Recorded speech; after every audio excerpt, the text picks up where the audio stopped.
Magandang umaga. Narito ang kwento ng walang hanggang pagkakaibigan. Noong araw na iyon, sa ilalim ng lilim ng matandang puno sa tabi ng ilog, nagtipon-tipon ang apat na magkakaibigan, sina Lina, Ana, Rosa at Pedro.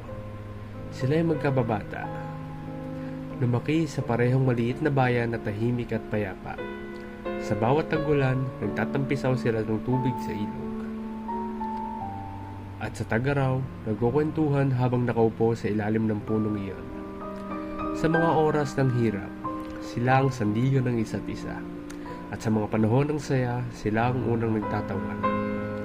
Ang kanilang pagkakaibigan ay sinubok ng panahon at mga pagsubok. Ngunit ito ay naging mas matatag habang sila'y tumatanda.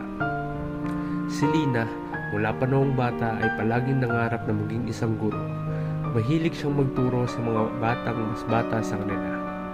At madalas ay nagpapanggap siyang mas may sariling eskwelahan. Si Ana naman, tahimik ngunit malalim ang damdamin, ay gustong maging isang doktor. Alam niyang gusto niyang gamutin ng mga may sakit at magbigay ng pag-asa sa mga nangangailangan.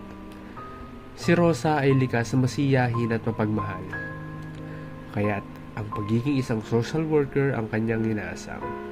Samantalang si Pedro, na laging handang tumulong sa sinuman, ay nangangarap na maging isang engineer upang magtayo ng mga gusali at infrastruktura para sa kanilang bayan. Ngunit, hindi madali ang buhay para sa apat na magkakaibigan. Ang kanilang mga pamilya ay hindi mayaman at ang edukasyon ay hindi madaling makamit. Madalas silang pinag-uusapan ng kanilang mga pangarap habang sila'y namamasyal sa bayan. Tila ito'y napakalayo at imposibleng abutin. Isang araw, isang malaking bagyo ang tumama sa kanilang bayan.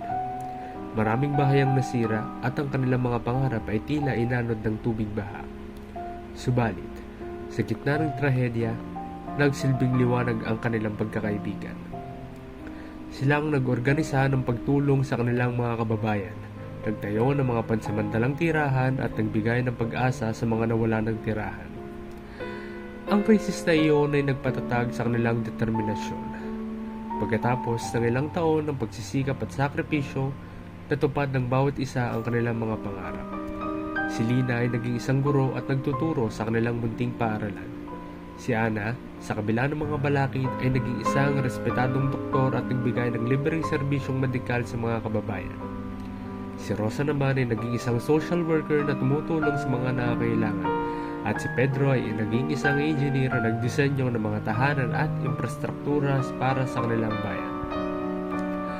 Ang apat na magkakaibigan ay muling nagtipon sa ilalim ng punong iyon, sa parehong lugar kung saan nila binuo ang kanilang mga pangarap noong kabataan nila. Tumingin sila sa paligid at nakita ang kanilang bayan, mas malaki, mas buhay at mas maunlad. Sa bawat sulok ng bayan ay puno ng mga alaala ng kanilang pagsisikap at pagkakaisa. Napatunayan nilang sa pamamagitan ng pagtutulungan, kayang makamit ang anumang pangarap. Ngunit ang kanilang tagumpay hindi nagtapos doon. Napagtanto nilang hindi lamang sapat na abutin ang kanilang mga personal na pangarap. Nais din nilang mag-iwan ng pamana para sa mga susunod na henerasyon. Nagdesisyon silang magtayo ng mga proyekto na magbibigay ng mas malaking benepisyo sa kanilang bayan. Nagsimula si Lina sa pagpapalawak ng paaralan. Hindi lamang ito isang maliit na paaralan. Ngayon ay isa na itong institusyong pang-edukasyon na nagbibigay ng dekalidad na edukasyon sa lahat ng kabataan sa kanilang bayan. Nagbigay din siya ng scholarship sa mga batang may kakayahan ngunit walang pondo para sa pag-aaral. Si Ana naman ay nagpatayo ng isang klinika at kalaunan isang ospital. Ang ospital na ito ay libre para sa mga may hirap na naging simbolo ng pagmamahal ni Ana sa kanyang mga kababayan. Dito, maraming buhay ang naligtas at maraming pamilya ang nabigyan ng pag-asa. Si Rosa, sa pamamagitan ng mga livelihood programs, ay nagbigay ng pagkakataon sa mga kababaihan at kabataan na magkaroon ng pagkakakitaan. Itinayo niya ang community center na nagsilbing lugar kung saan maaaring magtipon ng mga tao para sa seminars, counseling at iba pang mga aktibidad. Si Pedro, bilang isang mahusay na engineer, ay nagdisenyo ng mga infrastruktura na hindi lamang matibay kundi kaakibat din ng pangangalaga sa kalikasan. Mga eco-friendly na gusali, mga maayos na daan at ligtas na mga tulay ang kanyang mga pinagmamalaking proyekto. Habang lumalago ang kanilang bayan, hindi rin makalimutan ng apat na magkakaibigan na turuan ang kanilang mga anak na mga maaral ng pagkakaibigan at pagtutulungan. Ang mga anak ni Lina, Ana, Rosa at Pedro ay nagmana ng kanilang pagmamalasakit sa kapwa. Si Maria, anak ni Lina, ay naging isang guro rin. Si Juan, anak ni Ana, ay isang doktor. Si Teresa, anak ni Rosa, ay naging social worker. At si Carlos, anak ni Pedro, ay naging isang engineer. Ang bagong henerasyon ay nagpapatuloy ng nasimulan ng kanilang mga magulang. Itinatag nila ang sentro ng pagkakaibigan at pagunlad na nagsisilbing lugar ng pagsasanay at pag-aaral para sa iba't ibang komunidad. Dito, nagbabahagi sila ng mga kaalaman sa edukasyon, kalusugan at teknolohiya upang ang kanilang tagumpay ay maipasa sa iba. Sa paglipas ng mga taon, ang bayan nila ay naging isang modelo ng progreso at pagkakaisa. Ang kwento ng apat na magkakaibigan ay naging inspirasyon hindi lamang sa kanilang komunidad kundi sa buong bansa. Maraming lugar ang nagpunta upang matuto mula sa kanila at sundan ang kanilang mga yapak. Sa bawat taon, isang malaking pagdiriwang ang ginaganap bilang paggunita sa kanilang tagumpay. Dito, nagtitipon ng buong komunidad, nagbabahagi ng mga kwento ng kanilang tagumpay at patuloy na pinapalaganap ang diwa ng pagkakaibigan at pagtulungan. Ang kwento ni Lina, Ana, Rosa at Pedro ay naging bahagi na ng kasaysayan ng kanilang bayan. Ang kanilang pangalan ay nakatatak sa mga gusali at mga proyekto na kanilang itinayo. At ang kanilang diwa ng pagkakaibigan ay patuloy na nabubuhay sa puso ng bawat isa. Isang kwento ng pagmamahal, pag-asa at inspirasyon na magpapatuloy sa bawat henerasyon. Sa pagtatapos ng bawat araw, habang lumulubog ang araw sa tabi ng ilog, nagbabalik tanaw ang mga tao sa kwento ng kanilang mga ninuno. Ang mga alaala ng pagkakaibigan ni Lina, Ana, Rosa at Pedro ay nagsisilbing liwanag at inspirasyon sa kanilang komunidad. Isang kwento na nagpapatunay na ang tunay na pagkakaibigan ay walang hanggan. At ang pagmamahal at pagtutulungan ay mas magdadala ng mas magandang kinabukasan para sa lahat. Habang patuloy na umuunlad ang kanilang bayan, dumating din ang mga bagong hamon. Ang mga pagbabago sa ekonomiya, teknolohiya at kalikasan ay nagdala ng mga pagsubok na hindi inaasahan ng komunidad. May mga pagkakataon na ang mga bagong negosyo ay nais pumasok sa kanilang bayan, at ang ilan ay hindi sumasang-ayon sa pangangalaga sa kalikasan na pinapahalagahan ni Pedro. Ang modernisasyon ay nagdala ng mga oportunidad, ngunit may mga tao rin na alinlangan kung paano mapapanatili ang balanse ng progreso na tradisyon. Gayunpaman, hindi nawala ng loob ang mga anak ni Lina, Ana, Rosa at Pedro. Natutunan nila na mula sa kanilang mga magulang na sa bawat pagsubok ay may pagkakataon para sa pagbabago at paglago. Isa sa mga hamon ng buhay ay ang pagtatayo ng isang malaking pabrika na maaaring makasira ng ilog at mga taniman ng bayan. Naging malaking issue ito dahil sa komunidad ay umaasa sa ilog para sa kanilang kabuhayan at ang mga taniman ay nagbibigay ng pagkain sa maraming pamilya. Si Carlos, bilang isang mahusay na engineer, ay tumutol sa plano ng pabrika at nagpanukala ng alternatibong proyekto. Hindi natin kailangan isakripisyo ang ating kalikasan para sa pagunlad, wika niya. Pinili niyang lumikha ng isang renewable energy project na makikinabang sa bayan na hindi sinisira ang kanilang likas na yaman. Nakipag-ugnayan siya sa iba't ibang eksperto at naglunsad ng isang programa na magbibigay ng kuryente mula sa solar at wind power.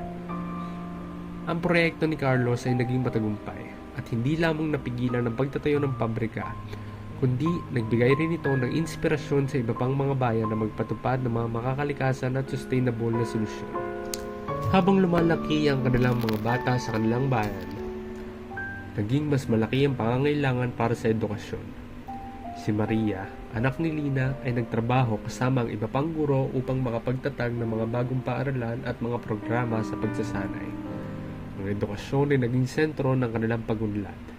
Nagtayo sila ng mga aklatan at nag-organisa ng mga seminar para sa mga guro upang masiguro na ang bawat bata ay makakatanggap ng dekalidad na edukasyon. Dahil dito, ang bayan nila ay naging kilala sa bansa bilang isang lugar kung saan mataas ang antas ng edukasyon. Maraming mga estudyante mula sa iba't ibang lugar ang nagpunta sa kanilang bayan upang mag-aral at ang paaralan na dati maliit naging isang tanyag na institusyon ng kaalaman. Samantalang si Juan na anak ni Ana ay patuloy na nagbigay ng serbisyong medikal sa mga kababayan.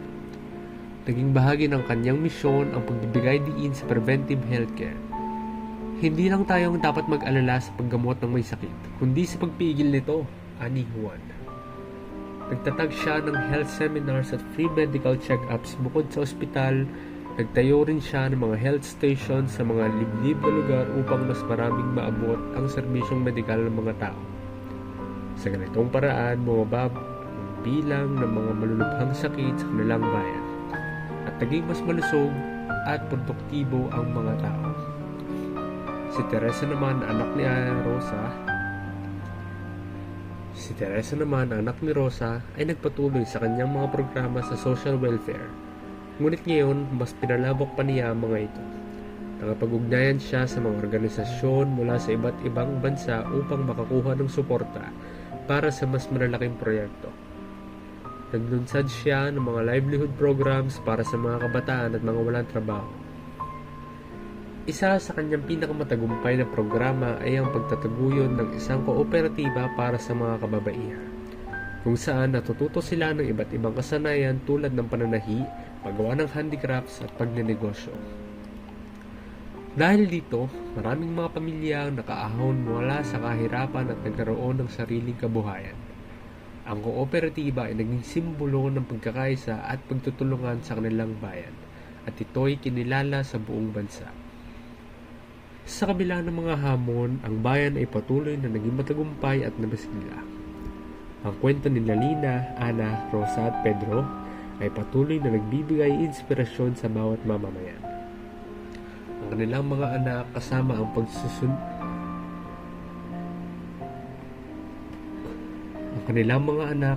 susunod na henerasyon ay pinangangalagaan ang panamanang hanggang. Ang kanilang mga anak kasama ang mga susunod na henerasyon ay pinangangalagaan ang pamana ng pagkakaibigan at pagtutulungan na nagsimula sa ilalim ng matandang puno. Ang bayan dati tahimik at simpleng lugar ay ngayon isa sa mga pinaka-progresibo at kinikilalang komunidad sa bansa. Ang bawat sulok nito ay puno ng kwento ng tagumpay, mula sa mga proyekto ni Carlos sa teknolohiya at kalikasan hanggang sa mga paaralan ni Maria, sa mga healthcare program si Juan at sa mga livelihood project si Teresa. Ang bayan ay naging simbolo ng pagkakaisa at ang kwento ng apat na magkakaibigan ay naging alamat na nagtuturo sa lahat na ang tunay na tagumpay ay nasa pagtutulungan at pagmamahal sa isa't isa. Isang gabi, sa gitna ng isang malaking pagdiriwang, muling nagtipo ng buong komunidad sa ilalim ng matandang puno sa tabi ng ilog. Naroon ang lahat, mga bata, matatanda at maging ang mga bagong saling lahi. Sa gabing iyon, ang liwanag ng buwan ay sumisikat sa ilog. Tila nagbabalik sa kanila ang mga alaala ng nakaraan.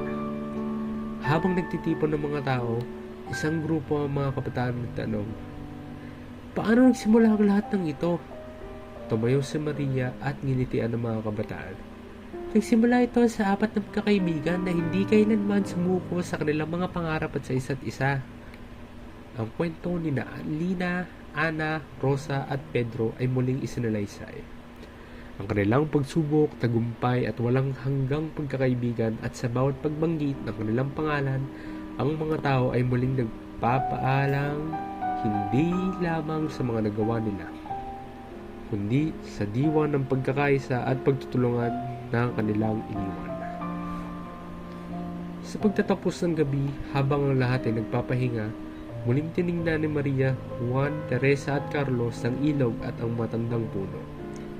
Naramdaman nila ang presensya ng kanilang mga magulang at ang pamana ng pagmamahal at pagkakaibigan na iniiwan nila sa mga susunod na henerasyon. At sa gabing iyon, sa ilalim ng malamlam na buwan at malamig na hangin ng ilog, Alam nilang magpapatuloy ang kwento nila. Isang kwento ng walang hanggang pagkakaibigan na magpapatuloy sa bawat henerasyon magpakailanman. Matapos ang gabing iyon, ng pagdiriwang, unti-unting bumalik sa normal ang buhay sa bayan. Subalit, hindi may kakailang may bagong siglang nadarama ang lahat. Ang pamana ng magkakaibigan ni Lina, Ana, Rosa at Pedro ay hindi lamang naaalala, kundi patuloy na nagbibigay ng inspirasyon sa mga kabataan. Si Maria, Juan, Teresa at Carlos ay nakita ang lumalaking potensyal ng mga bagong henerasyon. Napagtanto nilang oras na para bigyan ng pagkakataon ng mga kabataan ay pagpatuloy ang nasimulan ng kanilang mga magulang.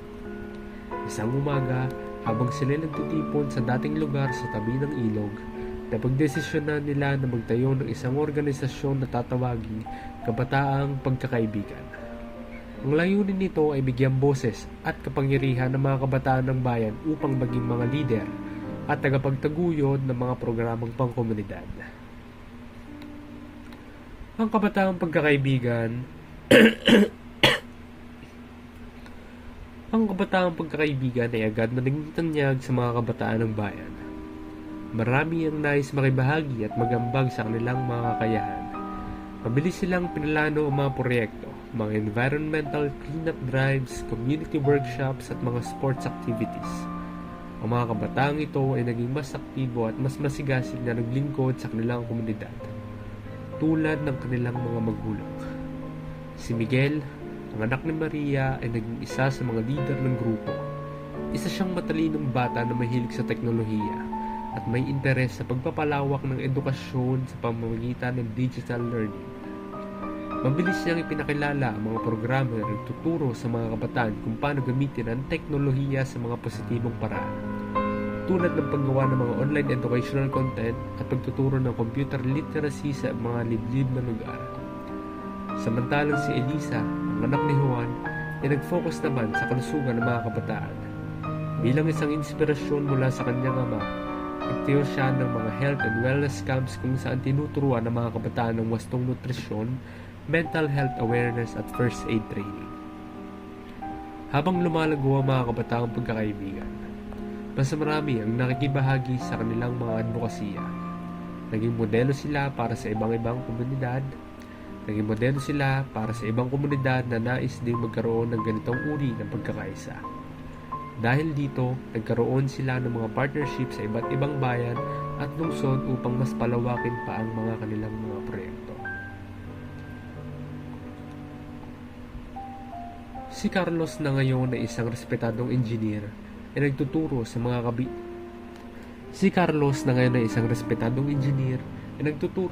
kabataan ng basic engineering skills at sustainable practices. Nagtayo sila ng mga urban gardening projects at nagturo kung paano gumawa ng mga solar-powered devices.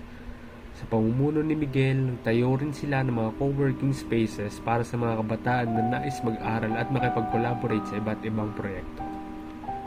Isang gabi habang nag-uusap sina Miguel at Elisa, napag-usapan nila kung paano nila mas mapapalaki pa ang naitulong ng kabataang pagkakaibigan. Kailangan natin mag-isip ng mga proyekto na makakaapekto hindi lamang sa ating bayan, kundi pati sa mga lugar na hindi pa naabot ng progreso, sabi ni Elisa. Tumango si Miguel at sumangayon. Tama ka, dapat tayong lumikha ng mga inisyatibo na makakapagpalaganap ng kaalaman at serbisyo sa mas malayong lugar. Kasunod ng kanilang pag-uusap, nagpasya ang mga kabataan pagkakaibigan na magsagawa ng pag-abot sa Nayon. Isang proyekto na magdadala ng libreng edukasyon, serbisyong medikal at sustainable livelihood sa mga malalayong komunidad.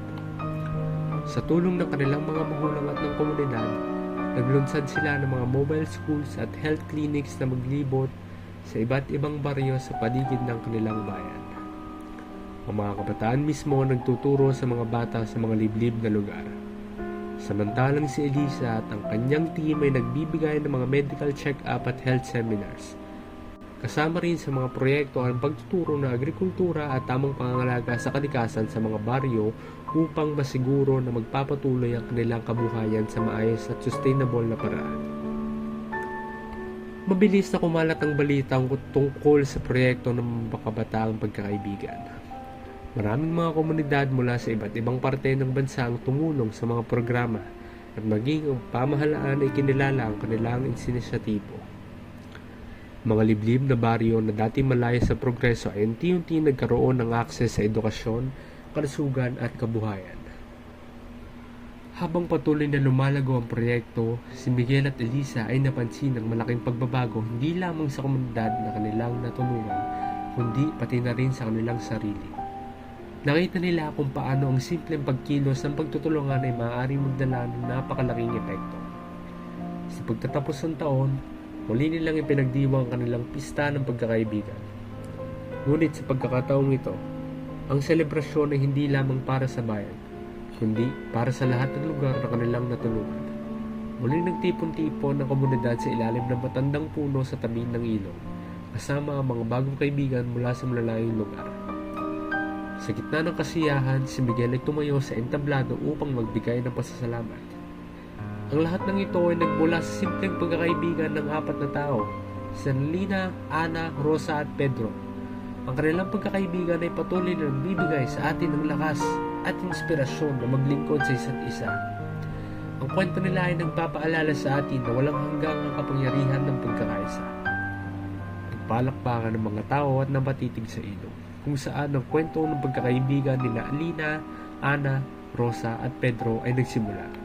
Ngayon, ang kanilang pamana ay naging mas malalim, mas malawak at higit pa sa inaasahan nila. At sa bawat araw na lumilipas, ang bayan ay patuloy na naging simbolo ng pagkakaibigan at pagtutulungan. Sa ilalim ng lilim na matandang puno, ang diwa ng pagkakaibigan ay buhay na buhay, ipinapasa sa bawat henerasyon. Ang mga aral ng pagmamahal, pagkakaisa at pag-asa ay patuloy na gumagabay sa lahat ng tao. At ang kwento ni Lina, Ana, Rosa at Pedro ay mananatiling buhay. Isang kwento ng walang hanggang pagkakaibigan na hindi maglalaho magpakailanman. Ngayon mga kaibigan, narinig ninyo magandang kwento tungkol sa 4 na magkakaibigan at kanilang mga anak. Bigyan ninyo ng like, comment at subscribe itong ating channel at i-click ang notification bell para sa mga susunod pang istorya. Yun lamang. Salamat.